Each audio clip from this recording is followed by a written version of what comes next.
أعوذ بالله السميع العليم من الشيطان اللعين الرجيم. بسم الله الرحمن الرحيم. الحمد لله الأول بلا أول كان قبله والآخر بلا آخر يكون بعده الذي قصرت عن رؤيته أبصار الناظرين وعجزت عن نعته أوهام الواصفين. الصلاة والسلام على أشرف الأنبياء والمرسلين وخاتم النبيين سيدنا ونبينا ومولانا ومولى الثقلين جد الحسن والحسين أبي القاسم محمد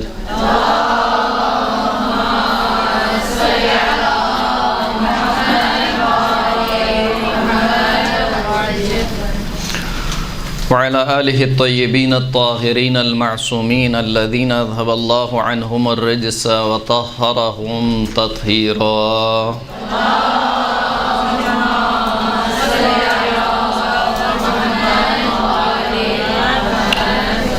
واللعنة الدائمة على أعدائهم أجمعين. أما بعد فقد قال الله سبحانه وتعالى في كتابه المجيد. بسم الله الرحمن الرحيم. وَكَأَيٍّ مِّن دَابَّةٍ لَا تَحْمِلُ رِزْقَهَا وَاللَّهُ يَرْزُقُهَا وَإِيَّاكُمْ وَهُوَ السَّمِيعُ الْعَلِيمُ. صلاۃ پڑھیں محمد و آل محمد.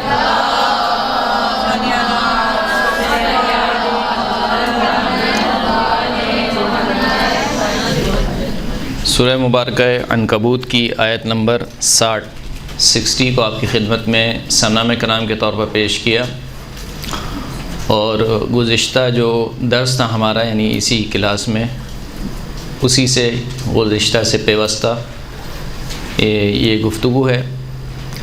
رزق کے موضوع پر پچھلا درس تھا، اور آج جو موضوع ہے وہ ہے کہ رزق میں برکت کے اسباب کیا ہیں، یعنی انسان کیا اعمال انجام دے یا کیا عمل کرے کہ اس کے رزق میں برکت ہو.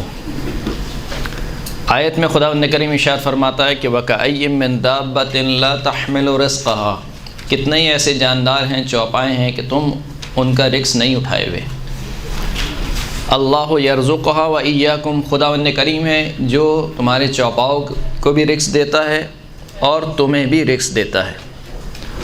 وَهُوَ السَّمِيعُ الْعَلِيمُ، اور خداوند کریم سننے والا بھی ہے اور جاننے والا بھی ہے. برکت کا جو مفہوم ہے ہمارے ذہنوں میں، اس سے کیا مراد لیا جاتا ہے؟ یعنی اگر آپ کے سامنے کوئی کہے کہ اللہ میرے رزق میں برکت عطا فرمائے، اس کا مطلب کیا ہے؟ برکت کا مفہوم کیا ہے؟ جی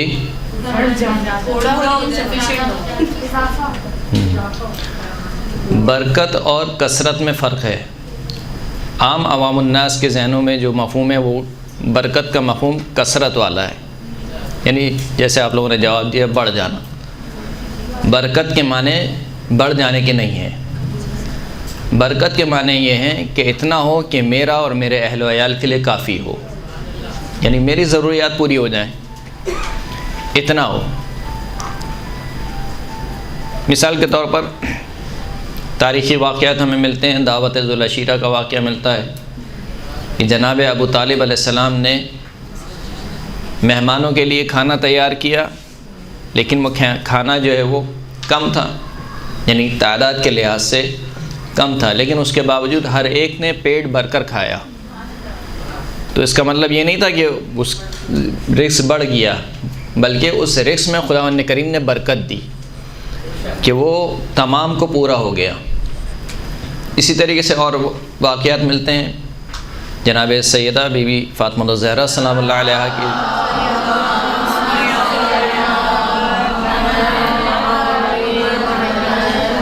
بی بی کی زندگی کا بھی ایک واقعہ ملتا ہے، جسے زمخشری نے بھی اپنی کتاب میں نقل کیا ہے.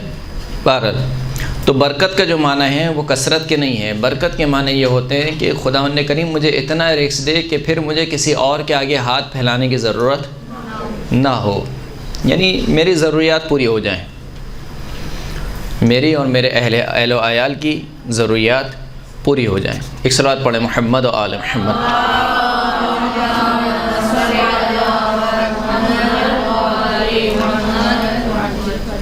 سعید بن علاقہ یہ راوی ہے جو روایت کرتا ہے مولا کائنات امیر المؤمنین علی ابن ابی طالب علیہ السلام سے۔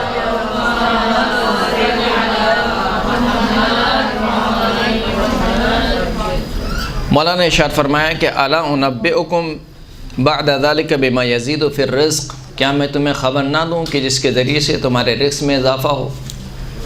قالوا بلا، اصحاب نے کہا کہ یقیناً آپ ہمیں خبر دیجئے۔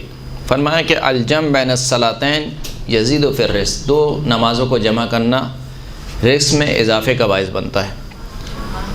والتعقیب بعد الغداة وبعد العصر یزید فی الرزق، صبح کی نماز کے بعد تعقیبات پڑھنا یہ رزق میں اضافے کا سبب بنتا ہے۔ وبعد العصر، عصر کی نماز کے بعد تعقیبات پڑھنا یہ رزق میں اضافے کا سبب بنتا ہے۔ وصلۃ الرحم یزید فی الرزق، صلہ رحمی کرنا، صلہ رحمی کا مطلب کیا ہے؟ یعنی اپنے جو خونی رشتہ دار ہیں ان سے قطع تعلقی نہ کرنا۔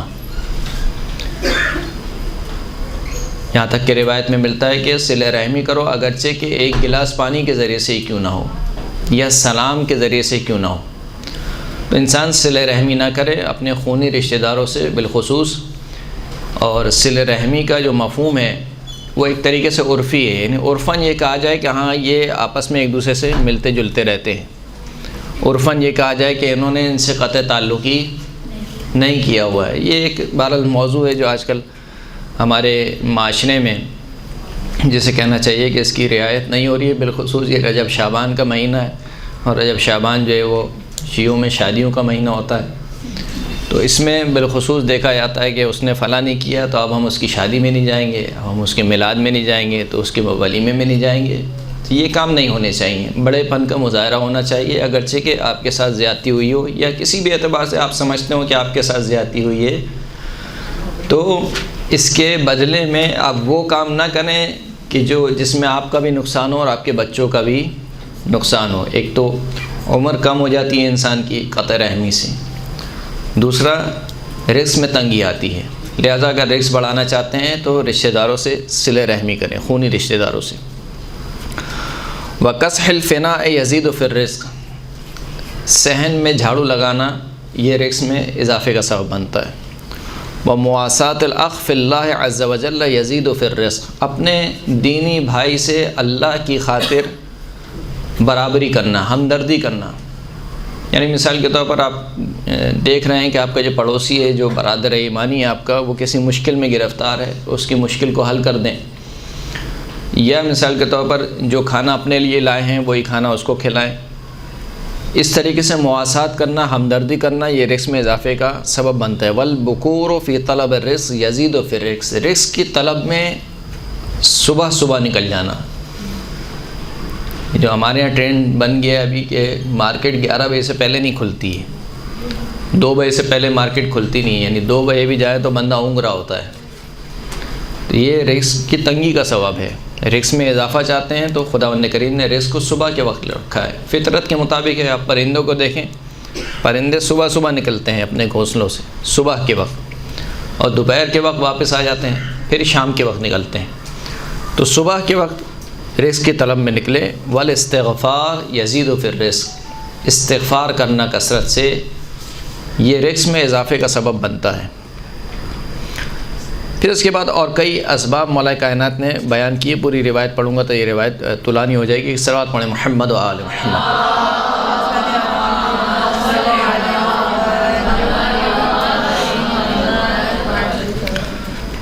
اسی طریقے سے اگر سجدے میں ایک دعا پڑھے جو پہلے پڑھی جاتی تھی، ہمارے یہاں آج کل شاید نہیں پڑھی جاتی ہے، اس کے علاوہ کوئی اور دعا پڑھی جاتی ہے آخری سجدے میں، جو دعا پڑھی جاتی ہے نماز کے آخری سجدے میں، یا خیر المسئولین یا خیر المعطین ارزقنی ورزق عیالی من فضلک الواسع فانک ذو الفضل العظیم، اے وہ ہستی جو سوال کرنے والوں میں سے سب سے بہترین ہستی ہے، یعنی جن سے سوال کیا جاتا ہے ان میں سے سب سے بہترین ہستی، یعنی جن سے مانگا جاتا ہے ان میں سب سے بہترین ہستی خداوند کریم ہے، کہ جو مانگنے والے کو ذلیل نہیں کرتا، جو مانگنے والے کو رسوا نہیں کرتا، جو مانگنے والے کی آبرو ریزی نہیں کرتا، اس کی آبرو کو رکھتے ہوئے اس کو اس کی اوقات سے زیادہ عطا کرتا ہے۔ وَيَا خَيْرَ الْمُعْطِينَ، اور عطا کرنے والوں میں سب سے بہترین ہستی خداوند کریم کی ہے۔ یعنی عطا کرنے والوں میں کون ہے جو خداوند کریم سے بہتر ہو، کہ جس کے خزانے میں کوئی کمی نہیں ہے۔ خداوند کریم فرماتا ہے کہ خدا کے پاس خزائن ہے، خزائن جمع ہے خزانے کی، یعنی ایک دو خزانے نہیں ہیں خدا کے پاس، خزائن ہیں، بہت سارے خزانے ہیں۔ اور کیسے خزانے ہیں؟ ما عندکم، جو کچھ تمہارے پاس ہے وہ ختم ہو جانے والا ہے، وما عند اللہ ہے، جو خداوند کریم کے پاس ہے وہ باقی رہنے والا ہے۔ قرآن مجید کی آیت ہے۔ ارزقنی ورزق عیالی من فضل، خداوند کریم مجھے اپنے فضل سے، مجھے اور میرے اہل و عیال کو اپنے فضل سے عطا فرما۔ کون سا فضل؟ جو بہت واسع یعنی وسعت رکھتا ہے بہت۔ فضل واسع سے مراد کیا ہے؟ یعنی خداوند کریم دیتے وقت یہ نہیں سوچتا کہ یہ میرا ماننے والا ہے یا میرا ماننے والا نہیں ہے۔ یعنی وہ خداوند کریم جس نے فرعون کو بھی عطا کیا۔ کون فرعون؟ جو خدا کا رقیب ہے، یعنی خدا کی برابری کرنے چلا ہے، اس کے باوجود یہ نہیں کہا کہ کیونکہ یہ میری برابری کرنے چلا ہے میں اس کا ریکس بند کر دوں گا۔ فرعون، شداد، نمرود، ان سے بڑھ کر اور کون ہوں گے جو خدا کا کفر کرنے والے ہیں۔ تو وہ دیکھتے وقت یہ نہیں سوچتا کہ یہ میرا ماننے والا ہے یا میرا ماننے والا نہیں ہے۔ ابھی جو آپ دعائیں پڑھ رہی ہیں، دعائیں ماہ رجب، اس میں بھی کیا کہتی ہیں؟ یا من ارجوہ لکل خیر، اے وہ ہستی کہ جس سے ہر خیر کی امید رکھتی ہوں میں۔ وآمنوا سخطہ، کبھی کبھار ایسا ہوتا ہے انسان روز کی دعا بھی بھول جاتا ہے۔ ایک صلاۃ پڑھیں محمد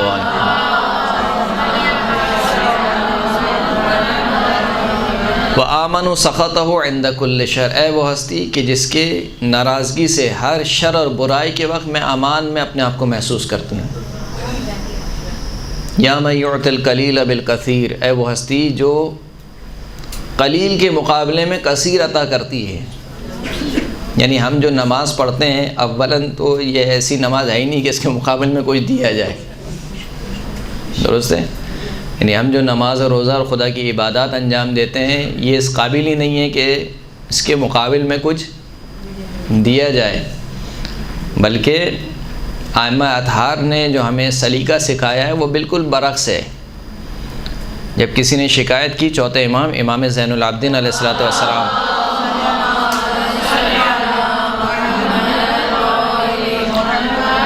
امام کی شکایت کی جناب جابر سے، کہا کہ کیا تم امام کو نہیں دیکھتے ہو؟ تم امام کو منع کرو، ہر وقت سجدے میں رہتے ہیں، ہر وقت عبادت میں رہتے ہیں، کیوں اپنے آپ کو اتنا تھکا رہے ہیں؟ جبکہ وہ امام ہیں، ان کے جد رسول اللہ ہیں۔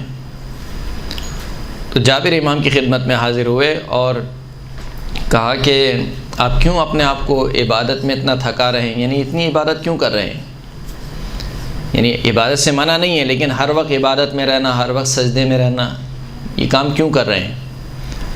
تو امام نے فرمایا کہ کیا تم نے میرے جد کا حال نہیں سنا کہ خداوند کریم فرماتا ہے کہ اے حبیب، ہم نے آپ کے سارے اگلے پچھلے گناہ معاف کر دیے، اگرچہ کوئی گناہ نہیں تھے، اس کے باوجود قرآن کی آیت ہے، اس کے باوجود بھی رسول اللہ اتنی نمازیں پڑھا کرتے تھے کہ پیروں میں ورم آ گیا تھا، یہاں تک کہ خداوند کریم کو کہنا پڑا یا ایھا المزمل قم اللیل الا قلیلا، کہ اے چادر اوڑھنے والے رات کو نمازیں پڑھا کر لیکن قلیلا، تھوڑی نمازیں پڑھا کر۔ یعنی کتنی عبادت کی ہوگی کہ خداوند کریم کو کہنا پڑا اپنے حبیب کو قم اللیل الا قلیلا، رات کو نمازیں پڑھو لیکن تھوڑی نمازیں پڑھو۔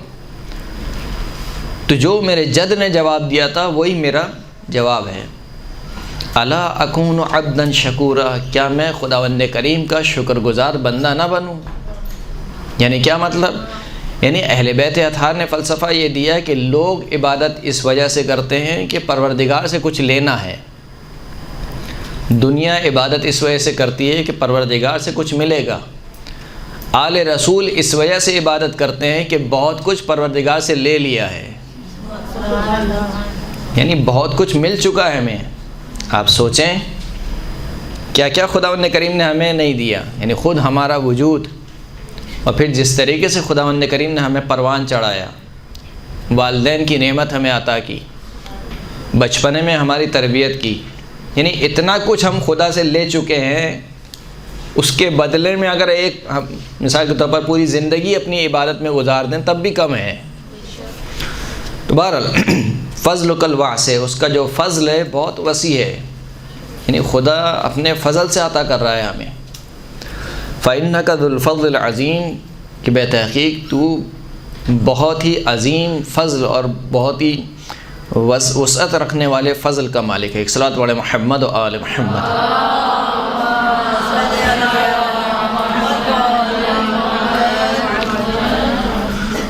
حسین ابن مسلم کہتا ہے کہ میں نے پانچویں امام سے عرض کی کہ جعلت فداک انہم یقولون ان النوم بعد الفجر مکروہ۔ میں نے امام کی خدمت میں عرض کی کہ میری جان آپ پر فدا ہو، لوگ یہ کہتے ہیں کہ فجر کے بعد سونا مکروہ ہے، نہ سویا جائے۔ کیوں؟ لأن الارزاق تقسم فی ذلک الوقت، کیونکہ یہ وہ وقت ہے کہ جس میں رزق تقسیم کیا جاتا ہے۔ فجر کے بعد انسان نہ سوئے، طلوع فجر اور طلوع آفتاب کے درمیان انسان نہ سوئے، جاگتا رہے، اور جب جاگنا ہی ہے تو بہتر یہ ہے کہ خدا کی تسبیح میں مشغول ہو، کوئی بھی ذکر انسان کرے۔ تو یہ فقط جاگنا ہی انسان کے رزق میں برکت کا باعث بنتا ہے۔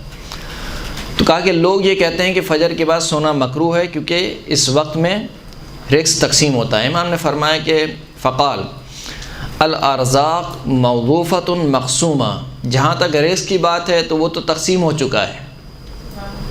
یعنی کیا مطلب امام کیا سمجھانا چاہ رہے ہیں؟ یعنی کہا کہ اگر تم یہ کہتے ہو کہ اس وقت میں رزق تقسیم ہوتا ہے، اس کا مطلب ہے کہ جو سو رہا ہے اس کو رزق نہیں ملنا چاہیے۔ کتنے افراد سو رہے ہیں؟ سب تو جاگے ہوئے نہیں ہیں، تو جتنے افراد سو رہے ہیں اس کا مطلب ہے کہ ان کی آج کے رزق کی چھٹی ہو گئی، جبکہ خداوند کریم دے رہا ہے۔ تو امام فرماتے ہیں کہ ارزاق جو ہیں، جو رزق ہیں، وہ تو تقسیم ہو چکے ہیں، یعنی جس کو جتنا رزق ملنا ہے وہ ملنا ہے، چاہے وہ سوئے چاہے وہ جاگے، وہ رزق اس کو ملنا ہے۔ وَلِلَّهِ فَضْلٌ يُقَسِّمُهُ مِن طُلُوعِ الْفَجْرِ، لیکن خداوند کریم کے لیے ایک فضل ہے، یعنی رزق سے بڑھ کر ایک اضافی رزق ہے، اسے آپ کہنا چاہیں، یا ہم اگر اپنی زبان میں کہنا چاہیں کہ تبرک ہے، ایک خاص تبرک ہے جو بٹ رہا ہے، اور وہ اسی کو ملے گا جو جائے گا، جو سوئے گا وہ کھوئے گا۔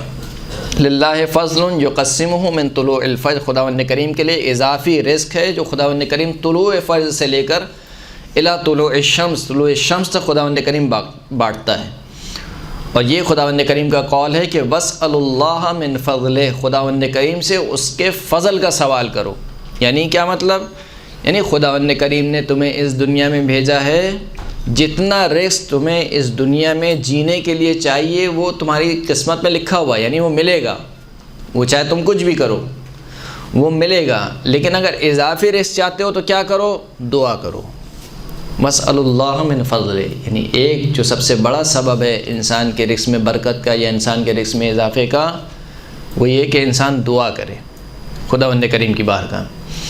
ثم قال وذکر اللہ بعد طلوع الفجر ابلغ فی طلب الرزق من الضرب فی الارض، یہ جملہ بہت امپورٹنٹ ہے۔ فرمائے کہ طلوع فجر کے بعد اللہ کا ذکر کرنا، یعنی کوئی بھی ذکر کرنا، سبحان اللہ، الحمدللہ، اللہ اکبر، کوئی بھی ذکر، خداوند کریم کا ذکر کرنا طلوع فجر کے بعد، یہ رزق کی خاطر زمین پر سفر کرنے سے زیادہ تاثیر رکھتا ہے۔ یعنی تم طلوع فجر کے بعد جب پورے دن مثال کے طور پر سفر کر کے جاؤ، کس چیز کے لیے؟ رزق کے لیے، رزق کی تلاش میں نکلو، اس سے زیادہ تاثیر یہ رکھتا ہے کہ تم طلوع فجر کے بعد اللہ کا ذکر کرو۔ اس کا یہ مطلب نہیں کہ انسان رزق کی تلاش میں نہ جائے، وہ انسان بیٹھا رہے طلوع فجر کے بعد بس ذکر کر کے دوبارہ پھر سو جائے، یہ مطلب نہیں ہے اس روایت کا۔ وہ جو وظیفہ ہے وہ اپنی جگہ انجام دینا ہے، یعنی امام اہمیت سمجھانا چاہ رہے ہیں اس وقت کی، طلوع فجر کے بعد کی اہمیت سمجھانا چاہ رہے ہیں، اور ذکر الہی کی اہمیت سمجھانا چاہ رہے ہیں، وقت اور ذکر دونوں کی، کہ دیکھو کہ پورے دن کی محنت ایک طرف ہے اور اس وقت میں اللہ کا ذکر کر لینا یہ ایک طرف ہے، یہ زیادہ تاثیر رکھتا ہے۔ صلوات پڑھیں محمد و آل محمد۔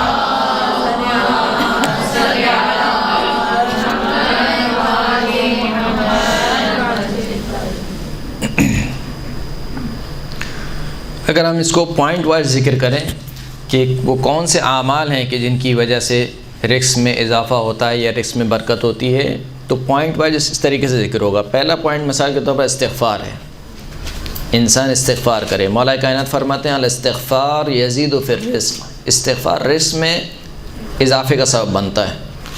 مولا نے جناب کمیل سے ارشاد فرمایا کہ اذا ابطأت الارزاق علیک فاستغفر اللہ یوسع علیک فیہا، اگر رزق پہنچنے میں تم پر دیر ہو جائے، یعنی کیا مطلب، تم پہ تنگی آ جائے، ہر جگہ سے کوشش کر لی تمہیں رزق نہیں مل رہا ہے، دیر ہو جائے رزق پہنچنے میں، فاستغفر اللہ، پس اللہ سے استغفار کرو۔ اگر تم یہ کام کرو گے تو کیا ہوگا، یوسع علیک فیہا، تو خداوند کریم تمہارے اوپر تمہارے رزق میں وسعت عطا فرمائے گا، برکت عطا فرمائے گا۔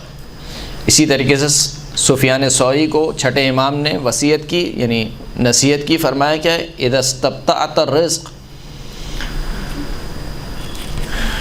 فاکثر من الاستغفار فإن اللہ عز وجل قال فی کتابہ استغفروا ربکم انہ کان غفارا یرسل السماء علیکم مدرارا ویمددکم باموال وبنین۔ چھٹے امام نے فرمایا کہ دیکھو جب رزق پہنچنے میں تم تک دیر ہو جائے تو کیا کرو، فاکثر من الاستغفار، کثرت سے استغفار کرو، کثرت سے استغفار کرو، کیونکہ خداوند کریم قرآن مجید میں ارشاد فرماتا ہے، جناب نوح علیہ السلام کا یہ قول ہے اپنی قوم کے لیے کہ استغفروا ربکم، اپنے رب سے استغفار طلب کرو، مغفرت طلب کرو، انہ کان غفارا، کیونکہ خداوند کریم بہت زیادہ بخشنے والا ہے، بہت زیادہ مغفرت عطا کرنے والا ہے۔ اگر تم نے یہ کام کیا تو بدلے میں خداوند کریم کیا کرے گا، یعنی ہم یہ سمجھتے ہیں کہ استغفار کب کی جاتی ہے، جب انسان گناہ کرے۔ استغفار صرف گناہ کے وقت نہیں ہوتا ہے، استغفار اور توبہ میں فرق ہے۔ بہت سے لوگ سمجھتے ہیں کہ استغفار وہی توبہ ہے، توبہ اور استغفار میں فرق ہے۔ توبہ کیا ہے، توبہ ایک فعل مکلف ہے، یعنی اگر خدا نخواستہ کسی سے کوئی گناہ سرزد ہو جائے تو وہ خدا کی بارگاہ میں رجوع کرے۔ رجوع کرنے سے مراد کیا ہے، نہیں پکا ارادہ کرے کہ آئندہ وہ گناہ انجام نہیں دے گا، توبہ کرے خداوند کریم سے، اس کا نام توبہ ہے۔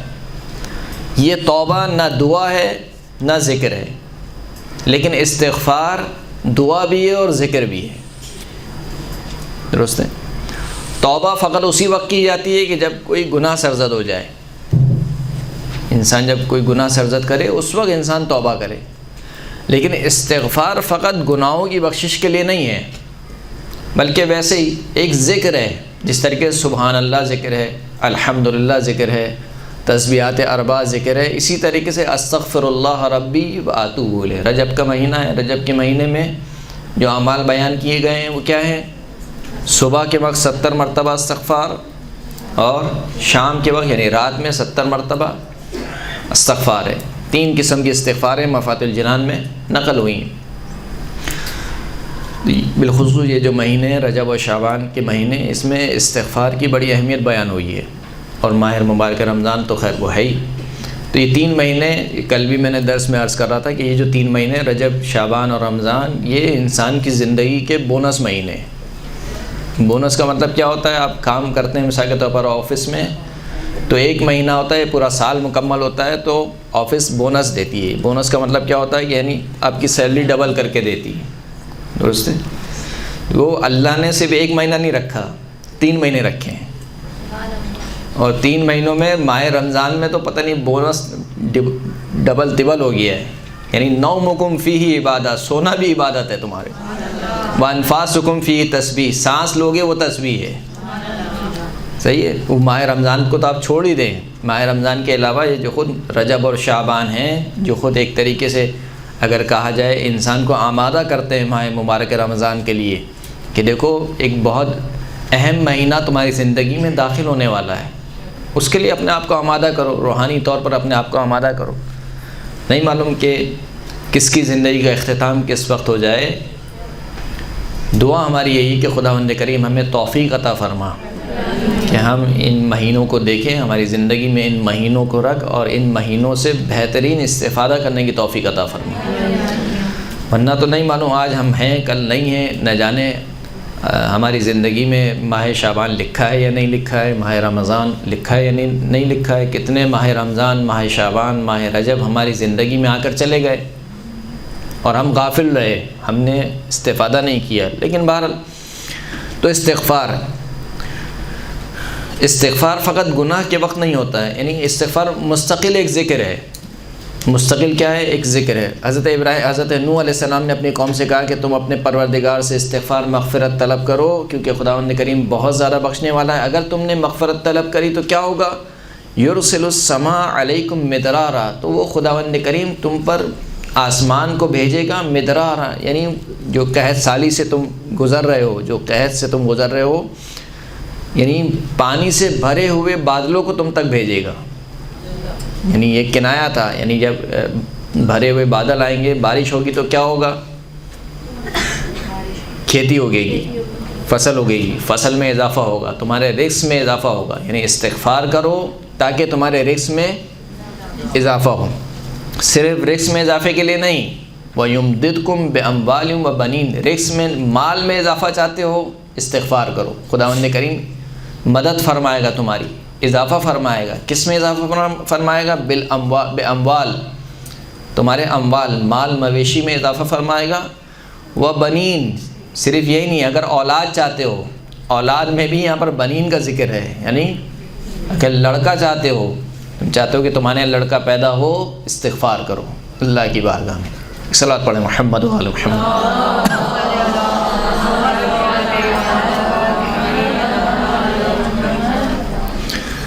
یہ ایک سبب۔ دوسرا سبب، قرآن مجید کی تلاوت کی جائے۔ قرآن مجید کی تلاوت، جس گھر میں قرآن مجید کی تلاوت ہوتی ہے وہ گھر اہل آسمان کے لیے ایسے ہی چمکتا اور دمکتا ہے کہ جس طریقے سے زمین والوں کے لیے آسمان میں ستارے چمکتے ہیں۔ لہذا یہ جو قرأت قرآن ہے، میں اکثر محافل میں کہا کرتا ہوں، بالخصوص جو ایصال ثواب کی مجالس ہوتی ہیں ان میں ضرور زور دیا کرتا ہوں۔ پہلے تو لکھا جاتا تھا کہ قرآن خوانی اور مجلس سوئم، اب وہ قرآن خوانی ڈیلیٹ ہو گیا ہے، اب صرف مجلس سوئم رہ گئی ہے۔ کیوں؟ کیونکہ پڑھنے والے ہی نہیں ہیں، اور جب لکھا بھی جاتا تھا اس کو بھی بیچارے کوئی ایک دو کوئی بزرگ افراد بیٹھ جاتے تھے، وہ بیچارے پڑھتے تھے۔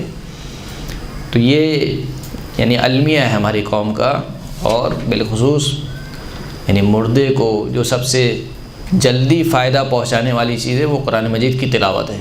ایک صدقہ ہے، دوسرا قرآن مجید کی تلاوت ہے۔ یعنی بی بی فاطمہ الزہرا سلام اللہ علیہا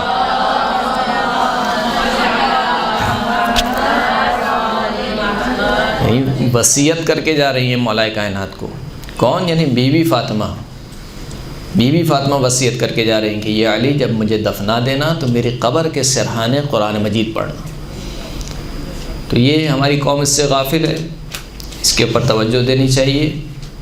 بالخصوص اپنے گھروں میں قرآن مجید کی تلاوت ہونی چاہیے، ہمارے بچوں میں شوق ڈالنا چاہیے قرآن مجید کی تلاوت کا، اچھے طریقے سے اچھے لحن میں تجوید کے ساتھ قرآن مجید کی تلاوت کا شوق پیدا کرنا چاہیے۔ اور بالخصوص یہ جو سویم کی جو مجالس ہوا کرتی تھیں یا چہلم کی جو مجالس ہوا کرتی تھیں، بہرحال اس بہانے سے انسان بہرحال کچھ نہ کچھ صحیح پڑھ ہی لیتا تھا، لیکن اب وہ بالکل ہی ختم ہو گیا، جو کہ درست نہیں ہے۔ تو قرآن مجید کی تلاوت انسان کرے جو انسان کے رزق میں اضافہ ہوگا۔ تیسرا ایک سبب بیان ہوا، شکر پروردگار۔ شکر پروردگار یعنی ہر حال میں انسان اللہ کا شکر ادا کرے۔ لَإِن شَكَرْتُمْ لَأَزِيدَنَّكُمْ، اگر تم نے شکر کیا تو میں کیا کروں گا؟ اضافہ کروں گا۔ وَلَئِن كَفَرْتُمْ فَإِنَّ عَذَابِي لَشَدِيدٌ، اگر تم نے کفران نعمت کیا تو میرا عذاب بہت کیا ہے؟ سخت ہے، بہت شدید ہے۔ مولا ارشاد فرماتے ہیں کہ شکر المنعم یزید فی الرزق، نعمت دینے والے کا شکر ادا کرنا یہ رزق میں اضافے کا سبب بنتا ہے۔ جن میں سے جتنے عنوان میں بیان کر رہا ہوں یہ اگرچہ کہ خود ایک عنوان ہے، یعنی خود اس کے اوپر گفتگو ہو سکتی ہے، ہم کیونکہ صرف فہرست وار چل رہے ہیں لہذا زیادہ بیان نہیں کر رہے۔ اگلا جو سبب بیان کیا گیا وہ کیا ہے؟ انفاق اور صدقہ ہے۔ انفاق اور صدقہ، انفاق کے مطلب معنی کیا ہے؟ یعنی اللہ کی راہ میں خرچ کرنا، اللہ کی راہ میں خرچ کرنا۔ دنیا والے کی تھیوری یہ ہے کہ بچا کے رکھو تاکہ کام آئے، اسلام کی تھیوری یہ ہے کہ دو تاکہ اور ملے۔ یعنی میں نے کہیں ایک روایت نہیں دیکھی، میں شاید یہاں پر عرض کیا تھا یا کسی اور کلاس میں نے عرض کیا تھا کہ کوئی ایک روایت مجھے نہیں ملی ہے سیونگ کے اوپر، شرعی کیا ہو، بلکہ اس کے برعکس ملا ہے، کہا کہ اگر تنگ دست ہو، تم پر روزی تنگ ہو گئی ہے، صدقہ دو۔ یعنی مولا وہ پہلی نہیں ہے اس کے پاس، کہا نہیں جبھی تو کہہ رہے ہیں نہیں یہ صدقہ دے تو ملے گا۔ تو اللہ کے پاس جو تھیوری ہے وہ یہ ہے کہ جو ہم نے تمہیں دیا ہے اس میں سے عطا کرو۔ انفاق کے اوپر نہ جانے کتنی آیات ہیں قرآن مجید کی، وَمِمَّا رَزَقْنَاكُمْ يُنْفِقُونَ یا مِمَّا رَزَقْنَاهُمْ يُنْفِقُونَ، جو رزق ہم نے ان کو دیا ہے اس میں سے انفاق کرتے ہیں۔ سورہ بقرہ کی ابتدائی آیت میں متقین کی صفات میں سے کہ جو رزق، اور اس کے علاوہ بھی کئی آیات ہیں گی، جو رزق ہم نے ان کو عطا کیا ہے اس میں سے کیا کرتے ہیں؟ انفاق کرتے ہیں، دیتے ہیں۔ تو صدقہ دینا انسان کے رزق میں برکت کا سبب بنتا ہے۔ بہت ساری اس کے اوپر روایات ہیں کہ بہرحال سب کو ذکر کرنا یہاں پر مقصود نہیں ہے۔ فرمائے کہ استنزل الرزق من عند اللہ بالصدقہ، یعنی عجیب تعبیر ہے، استنزلو، نزلہ کا مطلب ہوتا ہے نازل ہونا، یعنی قرآن نازل ہوا۔ استنزلو یعنی نازل کروانا، استنزلو کا مطلب کیا ہے؟ نازل کروانا۔ استنزل الرزق، رزق کو نازل کرواؤ، کس کے ذریعے؟ بالصدقہ، صدقے کے ذریعے۔ یعنی اگر تمہارا رزق کہیں پھنس گیا ہے، کہیں رہ گیا ہے بیچ میں، تو اس رزق کو صدقے کے ذریعے سے نازل کرواؤ۔ اس کے بعد جو ثواب ہے، اب اس کے اوپر بہت بہرحال گفتگو ہو چکی ہے، اب سن بھی چکی ہوں گی، نماز شب پڑھنا۔ نماز شب انسان کے رزق میں اضافے کا سبب بنتی ہے۔ چھٹے امام، امام جعفر صادق علیہ الصلوۃ والسلام سے روایت ہے،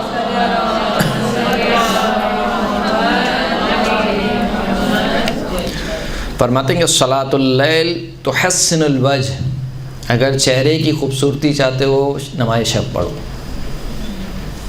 وتحسن الخلق، اخلاق بہتر کرنا چاہتے ہو نماز شب پڑھو۔ یعنی بعض لوگ ہوتے ہیں کہ آپ کو کہتے ہوئے بھی ملیں گے کہ یار ہم جتنا چاہتے ہیں، مثال کے طور پر گالی نہیں دیں لیکن گالی نکل جاتی ہے منہ سے، مثال کے طور پر، یا جتنا میں چاہوں اپنے بیوی بچوں پر غصہ نہیں کروں لیکن مجھے غصہ آ جاتا ہے۔ تو کہا کہ اگر اخلاق بہتر کرنا چاہتے ہو نماز شب پڑھو۔ وتطیب الریح، اور اگر اپنی خوشبو کو مرتب کرنا چاہتے ہو نماز شب پڑھو۔ وتدر الرزق، نماز شب کیا کرتی ہے؟ درہ کے معنی پتہ کیا ہوتے ہیں آپ کے؟ در اللبن، یعنی جب گائے کا دودھ دھویا جاتا ہے یا بکری کا دودھ دھویا جاتا ہے تو اس کو کہا جاتا ہے درہ، اور جب دودھ بہت زیادہ نکلے اس میں سے تو اس کو کہا جاتا ہے کہ در اللبن، یعنی اسے کہنا چاہیے کہ دودھ کی نہر پھوٹ پڑی ہے۔ فرمایا تدر الرزق، یعنی صلاۃ اللیل اس طریقے سے رزق کو بہاتی ہے جس طریقے سے گائے کا دودھ نکلتا ہے، تدر الرزق۔ وتقضی الدین، اور اگر قرضے کی ادائیگی چاہتے ہو تو نماز شب پڑھو۔ وتذہب بالہم، اگر کوئی پریشانی لاحق ہے، غمزدہ رہتے ہو کسی مسئلے میں، نماز شب پڑھو۔ وتجل البصر، بینائی کمزور ہو گئی ہے، نماز شب پڑھو۔ یعنی ان میں سے اگر ہر ایک کام کے لیے انسان اپنی پوری دنیا دے دے تب بھی کم ہے۔ یعنی اللہ آپ کی بینائی کو سلامت رکھے۔ آج ہم دیکھ رہے ہیں لہذا ہمیں قدر نہیں ہے۔ اگر اس سے پوچھیں کہ جس کے پاس بینائی نہیں ہے، اس سے اگر کہا جائے کہ اپنا سب کچھ دے دو اس کے بدلے میں تمہیں بینائی مل جائے گی، فوراً سے راضی ہو جائے گا کہ میں سب کچھ دینے کو تیار ہوں، بینائی مل جائے۔ تو ان میں سے ہر ایک وہ کام ہے کہ جس کے لیے ہم اپنی پوری دنیا دینے کو تیار ہیں، اور امام کہہ رہے ہیں کہ فقط ایک کام کر لو چھوٹا سا، وہ کیا ہے؟ نماز شب پڑھو۔ صلوات پڑھے محمد و آل محمد۔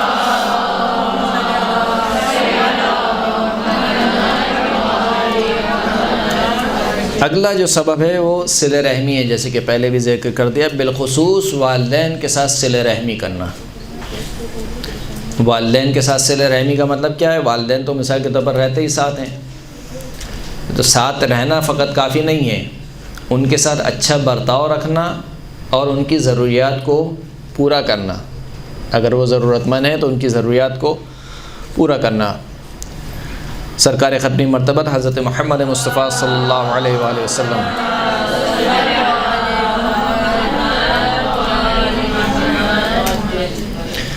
سرکار فرماتے ہیں کہ من سرہ ان یمد لہ فی عمرہ، جس کو یہ بات خوش کرتی ہو کہ اس کی عمر میں اضافہ ہو، طولانی ہو اس کی عمر. ویبسط فی رزقہ، اور اس کے رزق میں وسعت عطا کی جائے، اس کا رزق پھیلا دیا جائے. فلیصل ابویہ، بس اسے چاہیے کہ اپنے دونوں والدین کے ساتھ صلہ رحمی کرے، والدین کے ساتھ صلہ رحمی کرے. فَإِنَّ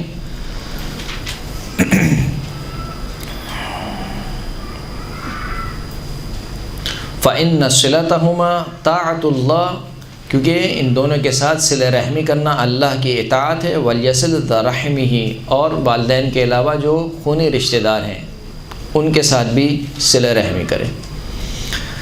اس کے بعد جو اگلا سبب ہے وہ کیا ہے؟ منہ القول الحسن، اچھی گفتگو کرے. جس کے ساتھ بیٹھے بجائے غیبت کرنے کے کیا کرے؟ اچھی گفتگو کرے. یعنی جب بھی زبان اپنی کھولے، الفاظ اپنے باہر نکالے، اچھے الفاظ استعمال کرے، اچھے الفاظ استعمال کرے. مولانا شاہد فرماتے ہیں کہ القول الحسن یثر المال، اچھی گفتگو کیا کرتا ہے؟ مال میں اضافے کا سبب بنتا ہے. وَيُنْمِ الرِّزْقِ، اور رزق کو نشو و نما دیتا ہے، یعنی بڑھاتا ہے. وَيُنْسِي فِي الْأَجَلِ، اور جو آپ کی موت ہے، موت کا جو وقت ہے اس کو ٹالتا ہے، یعنی عمر کو طولانی کرتا ہے. وَيُحَبِّبْ إِلَى الْأَهْلِ، اور اہل و عیال کے نزدیک آپ کو محبوب بناتا ہے. یعنی بہت سے لوگ یہاں شکایت کرتے ہیں کہ ہماری تو گھر میں بھی کوئی عزت نہیں کرتا. مثال کے طور پر یہ کہتے ہیں کہ ہماری زوجہ ہی ہماری عزت نہیں کرتی تو دوسرے کیا کریں گے، یا بیٹا مثال کے طور پر عزت نہیں کرتا. اس کی ایک وجہ یہ ہے کہ آپ نے کتنی عزت دی ہے. اب جتنی عزت دیں گے اتنی عزت لیں گے. تو اچھی گفتگو کرنا آپ کو اہل و عیال کے نزدیک کیا بنائے گا؟ محبوب بنائے گا. وَيُدْخِلُ الْجَنَّةَ، اچھی گفتگو آپ کو جنت میں داخل کر دے گی. اگلا سبب حسن النیہ، اچھی نیت رکھنا. یعنی کیا مطلب؟ یعنی کسی کے متعلق بھی بدگمانی نہ رکھے، کسی کے متعلق بھی. اور کسی میں سب آ جاتے ہیں. سب سے مراد کون؟ یعنی خداوند کریم بھی آ جاتا ہے. خداوند کریم کے متعلق بھی بدگمانی نہ رکھے. اگر رزق میں دیر ہو گئی تو یہ نہ کرے خداوند کریم سب کو دے رہا ہے، مجھے نہیں دے رہا ہے. اتنوں کو دیا ہے، مجھے دے دیتا تو کیا ہوتا. وہ فلاں مثلا فراڈیا جو ہے وہ فلیٹ لے کر بیٹھا ہوا ہے، ہم ابھی وہی کرائے کے مکان میں رہ رہے ہیں. وہ فلاں جو ہے اس کے مثال کے طور پر یہ گاڑی ہے، ہمارے پاس اسکوٹر بھی نہیں ہے یا سائیکل بھی نہیں ہے. تو بدگمانی نہ رکھے، بالخصوص خداوند کریم کے متعلق بدگمانی نہ رکھے. خداوند کریم کے متعلق ہمیشہ یہ گمان رکھے کہ خدا میرے ساتھ جو کرتا ہے وہ میری بہتری کے لیے کرتا ہے، اس لیے کہ میں نہیں جانتا کہ میری بہتری کس میں ہے. خداوند کریم ہے جو جانتا ہے کہ میری بہتری کس میں ہے. اگر اس نے مجھے رزق نہیں دیا، مجھے فقیر رکھا ہے، تو میری بہتری اسی میں ہے کہ میں فقیر رہوں. اور اگر رزق دے دیا ہے تو میری بہتری اس میں ہے کہ میرے خداوند کریم نے مجھے رزق دیا ہے.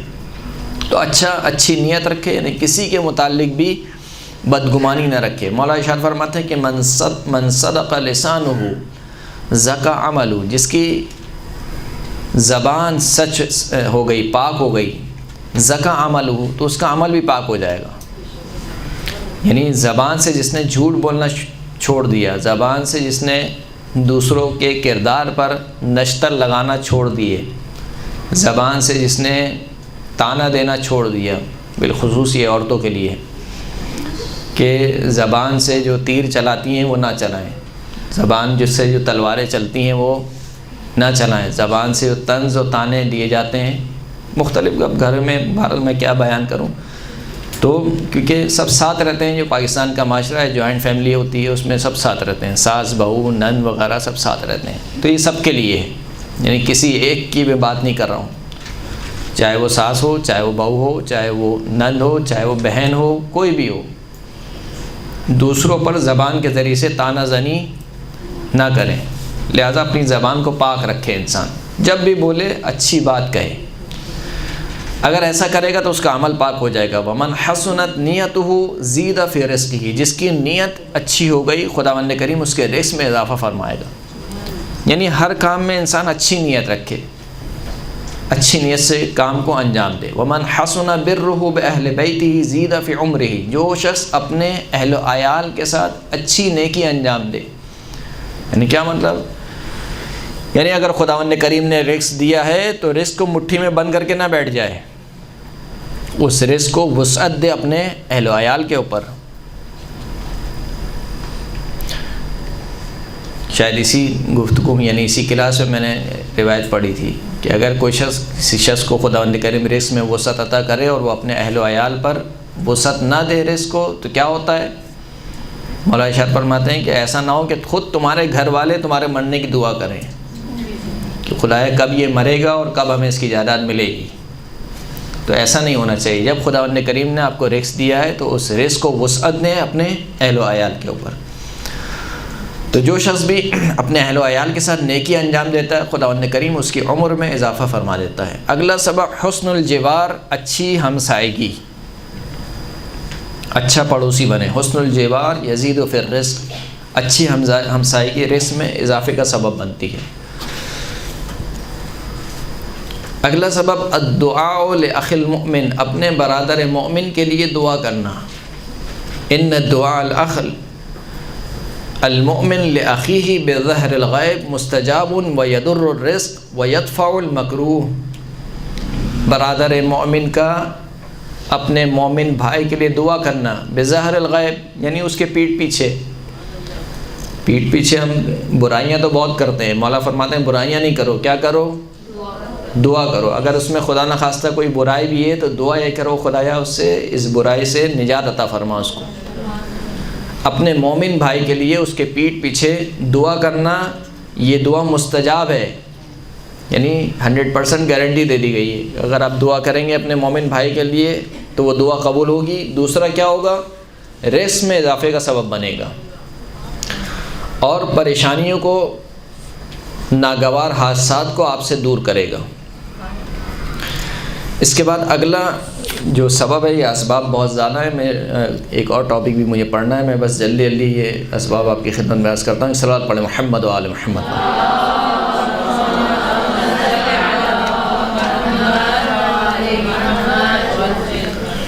اگلا سبب جو بیان ہوا وہ ہے التزویج، شادی کرو۔ رزق میں تنگی ہے تو کیا کرو؟ شادی کرو۔ ہمارے کیا ہوتا ہے؟ سب سے پہلے پوچھتے ہیں لڑکا کیا کرتا کیا ہے، کماتا کیا ہے، درست ہے؟ جبکہ روایت میں برعکس ملتا ہے، خود قرآن مجید کی آیت ہے وَأَنكِحُوا الْأَيَامَ مِنكُمْ وَالصَّالِحِينَ مِنْ عِبَادِكُمْ وَإِمَائِكُمْ إِن يَكُونُوا فُقَرَاءَ يُغْنِهِمُ اللَّهُ مِنْ فَضْلِهِ، اگر وہ فقیر ہوں گے تو اللہ انہیں اپنے فضل سے بے نیاز کر دے گا۔ صحیح، لیکن ہمیں اللہ کی اس آیت سے زیادہ کس پر ایمان ہے؟ وہ فیکٹری والے پر، یا جس جگہ وہ جاب کرتا ہے اس پہ زیادہ ایمان ہے۔ کہاں بس لگی بندی ہے نا، بس ہاں پھر صحیح ہے، کوئی مسئلہ نہیں۔ اس میں بھی اگر گورنمنٹ جاب والا ہو تو سونے پہ سہاگا۔ گورنمنٹ جاب لگی ہوئی ہے، اس کا مطلب یعنی ہم سمجھتے ہیں کہ یہ جو چیزیں ہیں گی، یہ جو اسباب ہیں گے، یہ بہت قوی ہیں، اب تو یعنی کچھ ہو ہی نہیں سکتا۔ لیکن کس کو معلوم ہے؟ یعنی انسان ایک لمحے میں سڑک پر آ جاتا ہے۔ کتنے واقعات ہیں ہماری زندگی۔ تو ہم کس پر بھروسہ کر رہے ہیں؟ اللہ پر بھروسہ کر رہے ہیں یا اپنے جیسے انسانوں پر بھروسہ کر رہے ہیں؟ پھر جب ہم ایمان رکھتے ہیں کہ رزق دینے والا ذات خداوند کریم کی ہے تو پھر ہم کس پر بھروسہ کر رہے ہیں؟ ہاں یہ بات ضرور ہے کہ بالکل نکمے اور نکھٹو کو نہیں دے دینی چاہیے، جو مثال کے طور پر کوشش ہی نہ کرے، یعنی جس کے بارے میں یقین ہو کہ یہ اس کو ایسے ہی رہنا ہے، یہ ابھی اپنے ماں باپ کا کھا رہا ہے، کل ہمارا کھائے گا۔ تو ایسا بھی نہیں ہونا چاہیے۔ ہاں اتنا اطمینان ہونا چاہیے کہ ہاں یہ شخص مثال کے طور پر پڑھا لکھا ہے، یا کوشش کرے گا تو اس کو مل جائے گی، ابھی نہیں بھی ہے۔ اگر خود حدیث میں ہے کہ اگر تمہارے پاس تمہاری بیٹی کے لیے کوئی ایسا رشتہ آئے کہ جس کے دین سے اور جس کے اخلاق سے تم راضی ہو، یعنی دو چیزیں اچھی ہونی چاہیے، دین درست ہونا چاہیے یعنی عقیدہ درست ہونا چاہیے، اخلاق درست ہونا چاہیے یعنی عمل درست ہونا چاہیے. یہ دو چیزیں. یہ نہیں کہا کہ جو اگر تمہارے پاس رشتہ آئے اور بہت اچھی اس کی جاب ہو، یہ نہیں کہا کہ اگر کوئی ایسا رشتہ ہے تمہاری بیٹی کا کہ جس کے دین سے اور جس کے اخلاق سے تم راضی ہو اور پھر اس کے باوجود تم اسے منع کر دو بغیر کسی عذر کے، یعنی تمہارے پاس کوئی ایسا عذر نہ ہو اس کے منع کرنے کا، اس کے باوجود تم منع کر دو، تو اگر تم نے یہ کام کیا تو روئے زمین پر ایسا فساد پھیلے گا کہ پھر اس کو کوئی نہیں روک سکتا. وہ فساد پھیل رہا ہے نہیں پھیل رہا ہے؟ پھیل رہا ہے فساد. لہذا شریعت کو آسان بنائیے، دین کو آسان بنائیے، شادیوں کو آسان کیجیے. جتنا شادی آسان کریں گی اتنا زنا مشکل ہو جائے گا. مسئلہ یہ ہے کہ زنا آسان ہوتا جا رہا ہے اور شادی مشکل ہوتی جا رہی ہے، بالخصوص جو ہمارے یہاں رسومات ہیں اس کی وجہ سے، اور بالخصوص جو ہماری معذرت کے ساتھ عرض کروں گا جو ہماری والدہ گرامی ہیں ان کے جو ارمان ہیں وہ ختم نہیں ہوتے ہیں کہ میرا تو یہ بھی ارمان ہے اور میرا ایک ہی بیٹا ہے، ایسے کیسے شادی ہو جائے گی، شادی ہو رہی ہے یہ میت کا گھر ہے. یہ ساری چیزیں ہم خود مشکل کر رہے ہیں اپنی زندگی کو، یعنی ہم خود بھی مشکل کر رہے ہیں، اپنی نسل کے لیے بھی مشکل بنا رہے ہیں. زندگی دنیا کو بھی مشکل بنا رہے ہیں، آخرت کو بھی مشکل بنا رہے ہیں، دونوں چیزوں کو مشکل بنا رہے ہیں. نہیں ہونا چاہیے یہ کام. اور یہ کام دیگر رسومات میں بھی ہو رہا ہے. مثال کے طور پر کسی کے میت ہو جاتی ہے، اب فاتحہ کھلانا ہے. میت کے گھر کیسا کھانا ہونا چاہیے؟ میت کے گھر میت والا کھانا ہونا چاہیے. اب اگر وہ غریب دال چاول کھلا دے یا دال چاول سے اوپر سے چنے کی بریانی کھلا دے تو ہمارے یہاں باتیں بننا شروع ہو جاتی ہیں کہ ہماری والدہ مری تھیں تو تم کم از کم چکن کی بریانی کھلا دیتے، بیف کے وہ اس کی والدہ مری ہیں، ولیمہ تھوڑی ہوا اس کی والدہ کی. تو یہ دین کو مشکل بنا رہے ہیں. اولاً تو یہ کہیں یعنی واجبات میں سے نہیں ہے. چلیں اگر کھلایا جاتا ہے تو ایک استحباب کے لیے کھلایا جاتا ہے کہ چلیں مومنین کھا لیں گے تو مرحوم کو کیا ثواب پہنچے گا، ایصال ثواب کے لیے. اور ایصال عذاب ہو رہا ہے، یعنی نہ وہ اللہ کے لیے کر رہا ہے نہ وہ مرحوم کے لیے کر رہا ہے، وہ بیچارے آپ لوگوں کے لیے کر رہا ہے کہ ان لوگوں کی زبانیں کسی طریقے سے بند ہوں. تو ہم مشکل کر رہے ہیں. آج ہم اگر کسی کے لیے کہہ رہے ہیں کل دوسرا ہمارے لیے کہے گا. آج نہیں معلوم کہ آج آپ کا وقت اچھا ہے، کل آپ کا وقت کیسا ہوگا. خدا نہ کرے آپ کچھ بھی نہ کھلا سکے، پھر کیا ہوگا؟ پھر تو لوگ کہیں گے کہ یہ تو مثال کے طور پر اتنا غریب ہو گیا کہ والدہ پہ مثال کھانا نہیں کھلا سکتا ہے. تو دین کو مشکل نہ کریں ہر مرحلے پر. قربانی کے مرحلے پہ آپ دیکھ لیجئے، مثالیں میرے ذہن میں آتی جا رہی ہیں. قربانی کرنی ہے مستحب عمل ہے، استحباب تاکیدی ہے. لیکن نہیں، ہم تو ہر سال گائے کرتے ہیں، اس سال بکرا کیسے کر لیں؟ یہ فلاں کیا کہے گا. یہ جو ہم سوسائٹی پریشر بنا رہے ہیں، یہ جو غبارہ ہم بنا رہے ہیں، جب یہ پھٹے گا نا تو اس کا نقصان بہت زیادہ ہوگا. ہمیں ابھی اس کا اندازہ نہیں ہے. تو بہرحال چیزوں کو آسان بنائیے، اسلام کو آسان بنائیے. رسول خدا صلی اللہ علیہ وآلہ وسلم فرماتے ہیں